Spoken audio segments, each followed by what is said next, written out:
పిల్లకు కన్ను ముందు పోత చేపించుకోండి సార్. ఆ కన్ను బాగా కనొచ్చాంది. మా అన్న కొడుకు తొడగపోతే ఆ కన్ను ఇప్పటికి 10 మాటలు పోయిన 3,00,000 అయింది. ఆ కన్ను మళ్ళా కాండాక కన్నీళ్లు గాట్ట ఆ కన్ను గుడ్డు పక్కకొచ్చాందంట. అందుకు చేపించుకుందామని వచ్చిండు. వచ్చినాంచి ఈ పని చేసిండ్రు మమ్మల్ని. మేము బీదోళ్ళం. ఆ పిల్లకి కన్ను కనరాకండి. మీకు దండం పెడతాము. ఆ పిల్లని చూడండి మీరు. ఏమొద్దు మాకు నా బిడ్డని ఏం చేయగాకండి అది. హ్మ్. మాకేం తెలీదు సార్. వాడు ఏజెంట్‌గా కూర్చుండేది. ఈ తెలుగుదేశం పార్టీ అంతా కలిసి వాడిని కావాలని ఇరికించారు సార్. మేమేదో పాలు పోసుకొని బతుకుతాను. వాళ్ళ పాయకట్టు గట్టిపల్లి సూర్యసన్మాన ప్రాంతంలో.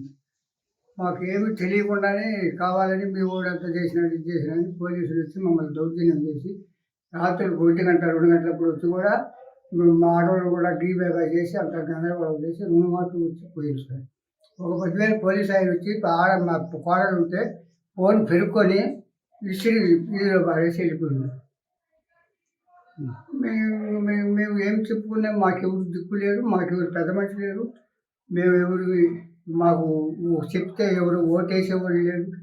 మా బతికేదో మేము బతుకుతామంటే మమ్మల్ని న్యాయం చేసి మేము కూడు లేక నీళ్ళు లేక లబలబా ఏడ్చుకుంటా మొత్తుకుంటా ఉన్నాం సార్.